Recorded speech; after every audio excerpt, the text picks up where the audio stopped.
Okay, everybody, we're going to continue this when we're talking about Chapter 8 of Reeves. We'll talk a little bit about the Cold War and go through a little bit of what Reeves says.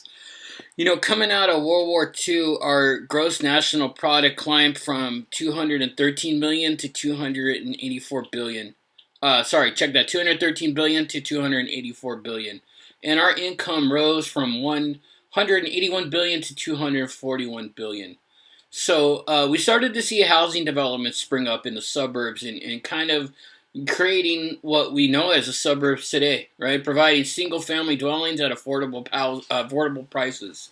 William Levitt, who opened Levittown on Long Island, New York, kind of set the pattern for this. He offered mass-produced two-bedroom homes, complete with kitchen and washing machine, for under $7,000 a piece. And they kind of were criticized for being ticky-tack houses, but they proved popular. And what they mean by ticky-tack houses is that they all look the same. Kind of when we go into housing developments now, and you notice that a lot of the houses look the same. So kind of that impression. And at that time, Levittown in Long Island had about 17,000 homes. Another thing that came out was something called the GI Bill. So veterans with educational expenses, loans, and unemployment compensation were given monies in order to help pay off those. Nearly, coming out of World War II, about 8 million GIs pursued some form of schooling. The GI Bill is a big part of an attraction why people go into the military today. The college population soared from 1.4 million to about 3.2 million in 1960. Truman took over for FDR and instituted a 21-point program on something called the Fair Deal. Now, I'm not going to expect you to know every single detail about the Fair Deal, but what I want you to do is I want you to go into this website, and even though it's a Wikipedia website, we got to be careful with that. I want you to go in and read this and take a look at some points of Truman's Fair Deal. And it was a proposal that was, put into place by Truman in a State of the Union address and kind of laid out his administrative goals. And, some of the programs include, fixing up the unemployment compensation system, increases in the minimum wage, make sure everybody's employed, make sure there isn't discrimination in employment, increase aid to farmers. So there's basically some things that came out of it. I'm not going to want you to know every single thing, but I do want you to know some of the generalities that it took, right? Congress, who at the time was weary of having a bigger government, was kind of suspicious of this program. And high inflation and labor issues also led to contempt for Truman. And the president's, quick temper, blunt speech, and often poor choice of advisors contributed to his negative image. I don't know. We can really come up with a comparison to this guy. Wink, wink.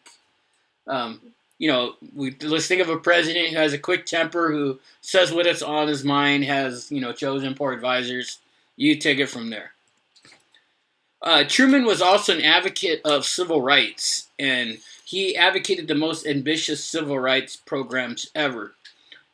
He sought protection against lynching, sought protection against voting intimidation, created a commission on civil rights, and established the Federal Employment Protections Commission. Truman also ordered the desegregation of the military and established a committee charged with ending discrimination in federal civil service or civilians that work for the government. So as something called the Cold War, right? And the cordiality that existed between the United States and the Soviet Union during World War II was actually short-lived. This is kind of where we started to see the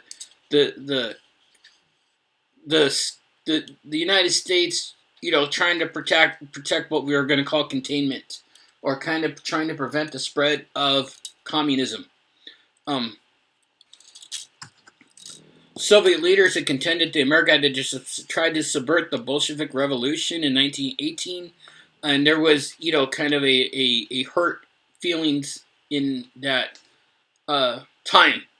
And then we saw, kind of the Soviets take a commitment to communism.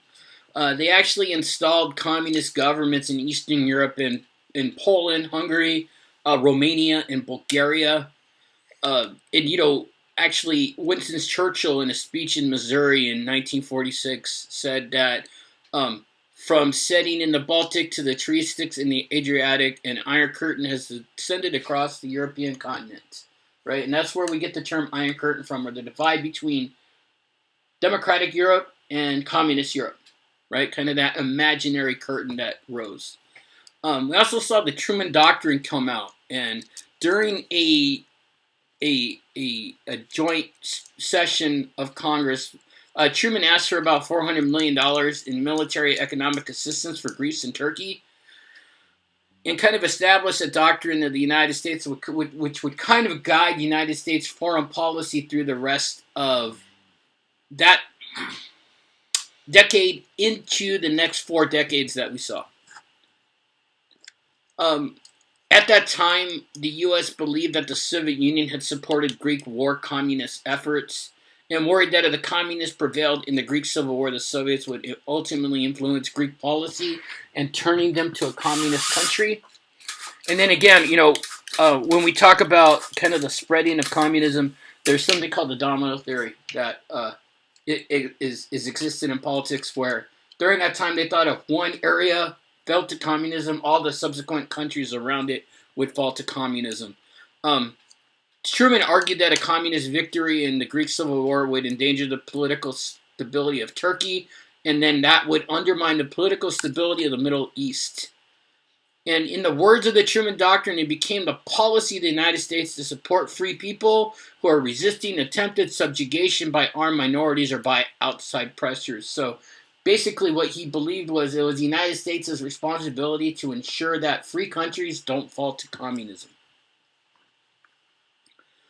Truman also argued that the U.S. could no longer allow the Soviets to kind of impose their will on people, because that would threaten American national security as well.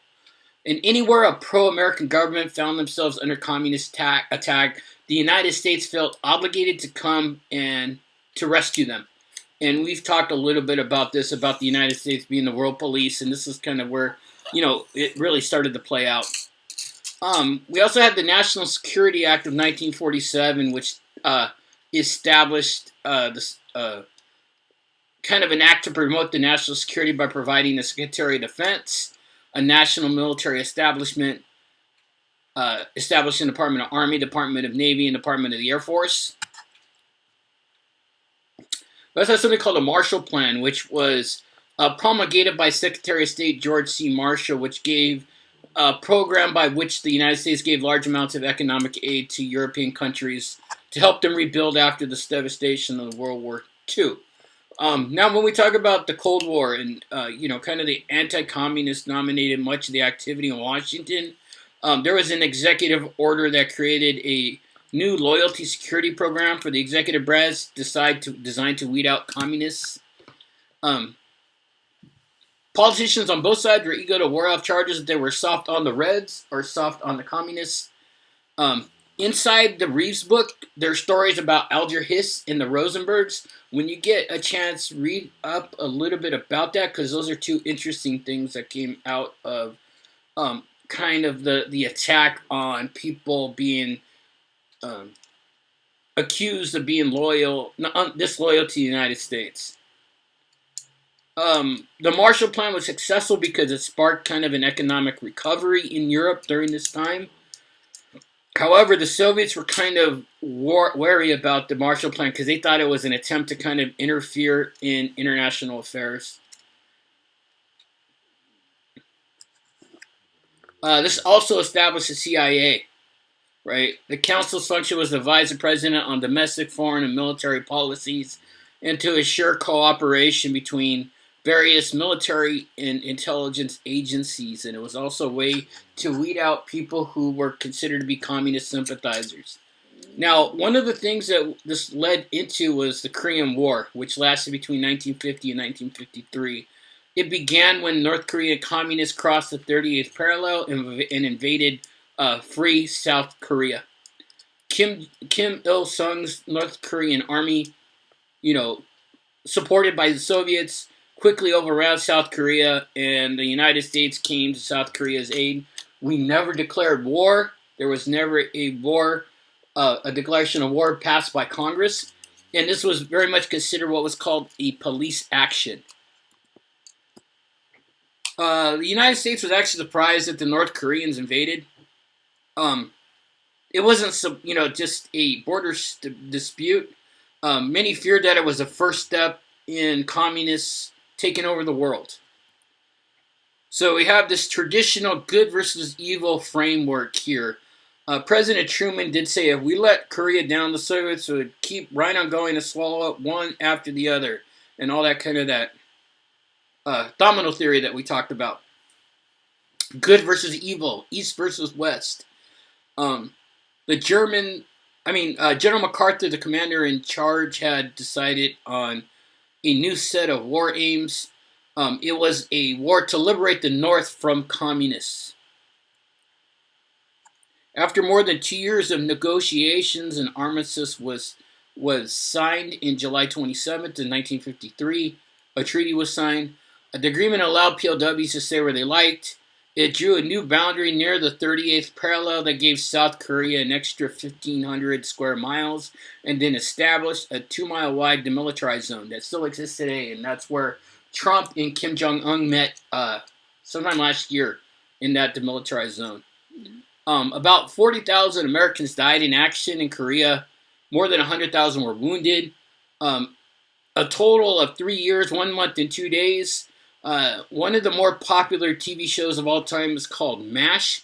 It was a TV show that happened in the 70s, and it was about the Korean War. One fun fact, or one interesting piece of trivia, is that the show MASH, which talked about army doctors in the Korean War, lasted in all terms longer than what the Korean War actually lasted. So MASH was on for 11 seasons, right? And the Korean War only lasted 3 years. So MASH was a very popular a popular TV show. The last episode is the most watched show ever on television. We also had a second Red Scare, where the public's fear of spies, communist subversives, the threat of nuclear war, combined with the willingness and their politicians and their allies to exploit these fears, produced a second Red Scare. There was an act called the McCarran Act, which made it, contained an emergency detention measures authorizing the Attorney General to round up and believe those he had reason to believe might engage in subversive activities during a presidentially declared internal security emergency. So, that's a very low standard that you have reason to believe. You can pretty much maybe accuse anybody of that. There's a guy named Senator Joe McCarthy, who at the time claimed that the State Department contained about 205 communists, and that he and Secretary of State Dean Acheson at the time knew who they were. It was, in fact, McCarthy was kind of a demagogue and enjoyed a popularity of that. There were times where we had government hearings where people were trying to be exposed as communists, or they were trying to expose people to be communists. There was really no proof of subversion, and more than 2,000 government employees lost their jobs as a result of McCarthy's investigations. A lot of it was unconstitutional. He aggressively interrogated witnesses, which was perceived to be a blatant violation of civil rights and civil liberties. Okay, so that's what we got here.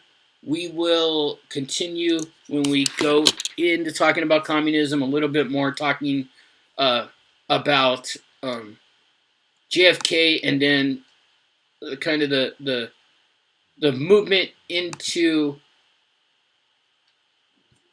the U.S.'s involvement in Vietnam. All right, so don't worry about that. So that's kind of the next path that we're going to take. All right, so I'll see you soon.